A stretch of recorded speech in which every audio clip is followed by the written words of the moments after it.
Today we learn about passive voice. Sentences that we read are given in two types. Some sentences are given in active voice and some sentences are given in passive voice. हम जो वाक्य पढ़ते हैं उसमें से कुछ वाक्य जो है वो एक्टिव वॉइस में दिए हुए होते हैं और कुछ वाक्य जो है वो पैसिव वॉइस में दिए होते हैं.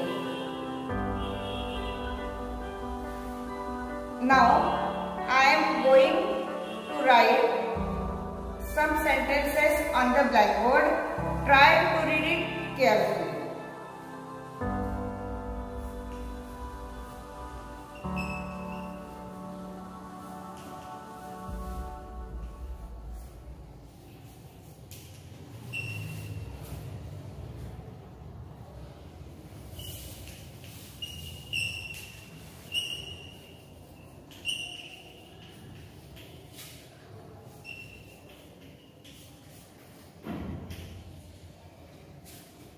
Now the sentences written on the blackboard are in active voice, and now we want to change these sentences in passive voice. The sentences are given in active form shows that subject is doing something. यहाँ पर active voice में जो वाक्य दिए होते हैं उसमें कर्ता क्या कर रहा है या कर्ता के द्वारा क्या किया जा रहा है ये बताया जाता है. कर्ता को महत्व दिया जाता है. हिंदी में उसको कहते हैं कर्ता प्रधान वाक्य. कर्ता प्रधान वाक्य मीन्स एक्टिव वॉइस. और जो पैसिव वॉइस होता है उसमें कर्म को प्रधानता दी जाती है, अर्थात कार्य किसके द्वारा किया जा रहा है ये बताया जाता है. इसलिए वह वाक्य जो है वो कर्म प्रधान वाक्य होता है. Now when we are going to active voice in the passive voice और the sentence of active voice is going to change in the passive voice, we have remind some things, some rules. Now I am going to tell you those rules. जब हम active voice को passive voice में बदलते हैं तो हमें कुछ नियमों का पालन करना होता है. उसके लिए कुछ नियम होते हैं. अब वो नियम क्या है, वो नियम जब हम देखेंगे तो हमारे लिए किसी भी प्रकार का एक्टिव वॉइस जो है वो पैसिव वॉइस में बदलने के लिए आसान होगा. जब हम एक्टिव वॉइस को पैसिव वॉइस में बदलते हैं तो इसमें जो सब्जेक्ट होती है इस सब्जेक्ट को हमें ऑब्जेक्ट के रूप में बदलना होता है.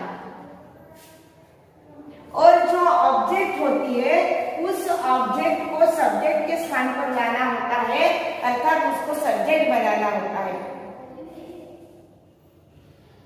I think you understand.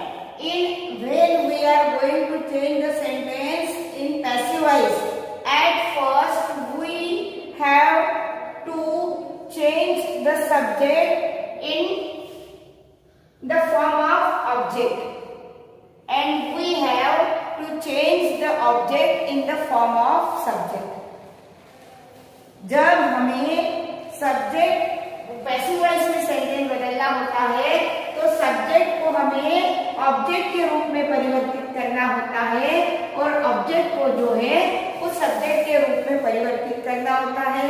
I think all of you can understand it. The second step is that the tense में be whatever in every passive voice main verb should be always written in third form.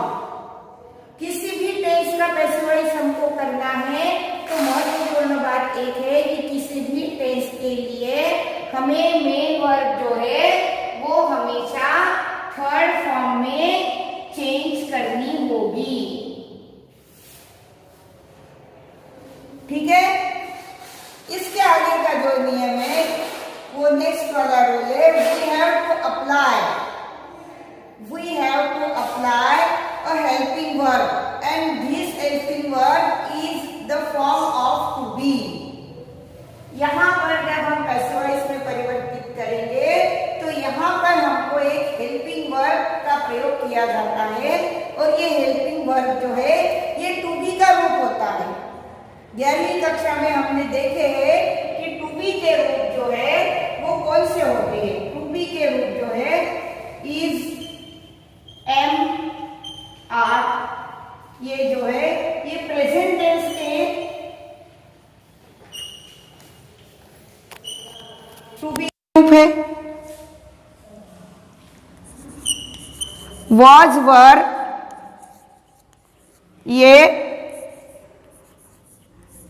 Past tense के लिए प्रयोग में लाए जाते हैं और शैल, will, ये जो है ये फ्यूचर टेंस के लिए प्रयोग में लाए जाते हैं। और बी जो है ये अपने आप में कभी कभी मेन वर्ब के रूप में प्रयोग किया जाता है तो कभी कभी हेल्पिंग वर्ब के रूप में भी किया जाता है। और इस बी के भी अलग अलग 3 फॉर्म है। पहला है बी, दूसरा है बीइंग और तीसरा है बीन। अब जब जब हमको इनकी आवश्यकता पड़ेगी उस समय हम इनका प्रयोग कर सकते हैं। Now we are going to change this sentence in the passive voice. The first step you know, पहली स्टेप क्या है? We have to change the subject in the object. But whenever we change the subject in object we cannot change the direct form of this pronoun in the object. We have to change its form. जब हम इस subject को जब हम object बनाने जाएंगे तो हम डायरेक्ट इसका यही रूप वहां पर नहीं लिख सकते। इसके लिए इसका जो ऑब्जेक्टिव रूप होता है जिसको कहते हैं ऑब्जेक्टिव केस, उस केस को हमें उसमें लिखना होगा। अब यहाँ पर ये क्या है देख लीजिए, ये जो है ये सब्जेक्टिव रूप है और ये जो है ये when there is pronoun in the place of subject at that time we have to follow that we must change the case of the pronoun। जब यहाँ पर सब्जेक्ट के स्थान पर अगर कोई प्रोनाउन दिया होगा तो हमें उसकी केस बदलनी पड़ेगी। उसके सब्जेक्टिव रूप के स्थान पर हमें उसका ऑब्जेक्टिव रूप देना होगा। अब ये सब्जेक्टिव रूप को ऑब्जेक्टिव में कैसे बदला जाता है ये मैं अभी आपको बताती हूँ। If there is given I, we have to change it into me. If there is given we have to change it into us.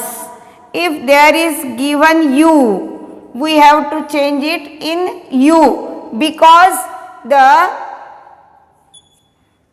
subjective and objective case is the same of you. If there is given he, we will change it into him. If there is given she, we will change it into her. If there is given it, we will change it into it.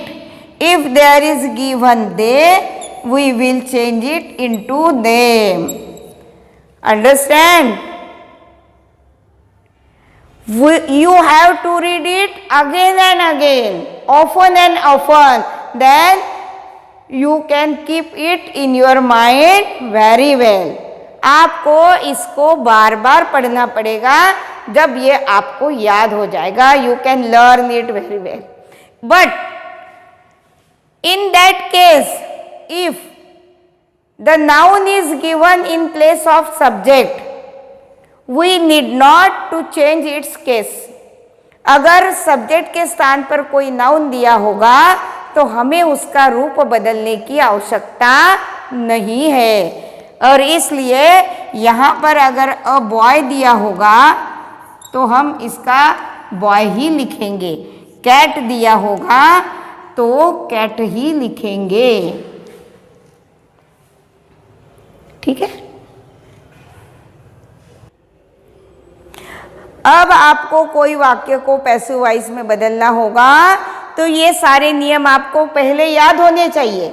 ये नियम हमको याद होंगे तो हम बड़े आसानी से किसी भी वाक्य को पैसिव वॉइस में बदल सकते हैं। अभी मैंने जो बोर्ड पर जो सेंटेंसेस लिखे हुए हैं, अब हम उसका पैसिव वॉइस कैसे बनाएंगे वो अभी मैं आपको बताती हूँ। Now I am going to write a formula और structure of passive voice. Now this is object plus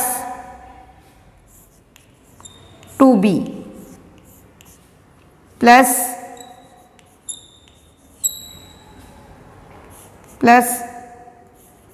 by plus subject. Now this formula or this structure can help you to change the sentence into passive voice. Now I have already told you the rules of the making passive voice. At first we have to write the object in the place of subject. That's why here I have written object. Now in this sentence object is a letter, and now so we write here a letter.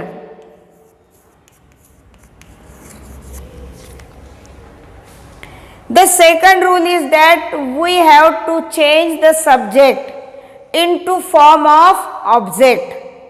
नियम के आधार पर अब हमको subject को object के रूप में बदलना है, पर जब हम इसको ऑब्जेक्ट के रूप में बदलेंगे तो डायरेक्ट ही नहीं होगा।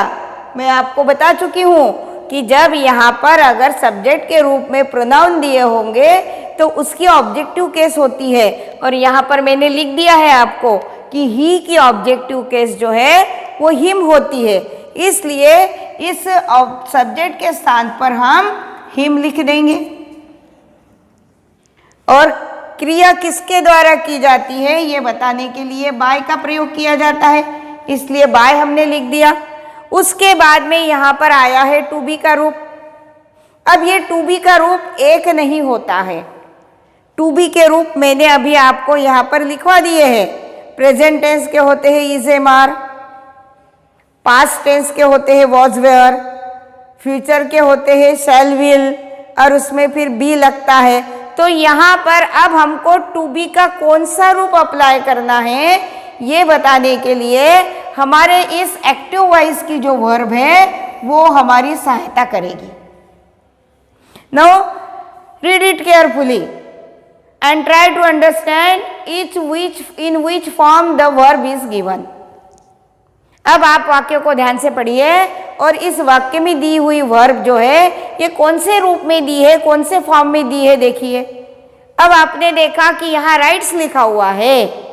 राइट्स यानी ये मेन वर्ब का फर्स्ट फॉर्म है, और ये third person singular number sentence होने की वजह से हमने इसमें एस लगाया है, पर ये मेन वर्ब का फर्स्ट फॉर्म है। अब मेन वर्ब का जब फर्स्ट फॉर्म है तो टू बी का कौन सा रूप लगेगा ये मैंने अभी लिख दिया आपको, वो टू बी का रूप है is am are.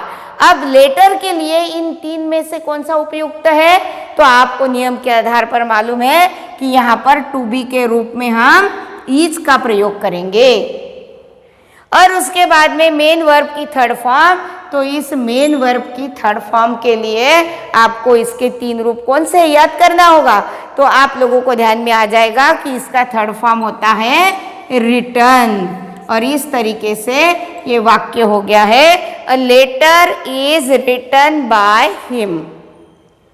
I think all of you can understand it very well. If you have any difficulty, you can ask me.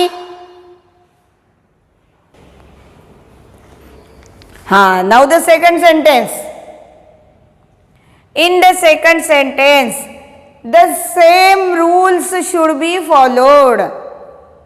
Second sentences में भी हमको वही नियमों का पालन करना है जो हमने उपरोक्त वाक्य में किया था. Now in the place of object milk is given. That's why in the place of subject we will write milk.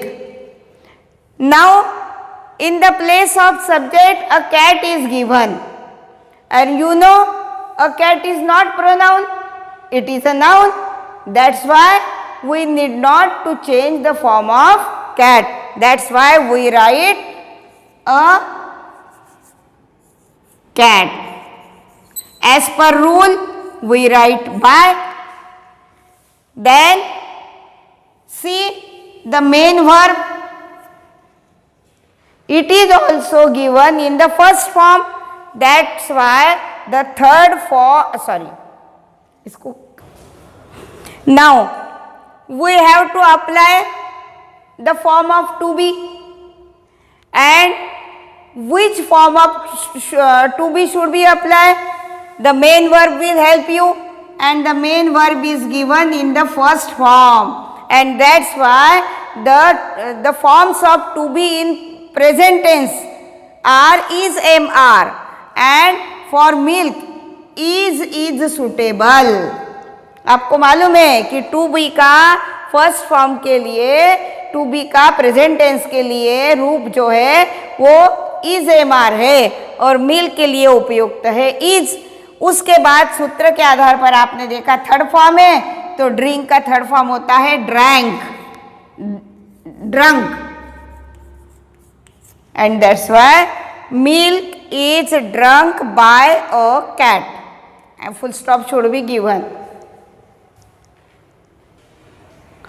Now, today we learn about two sentences. How can we change the sentences into passive voice? In the next period, we will read about present continuous.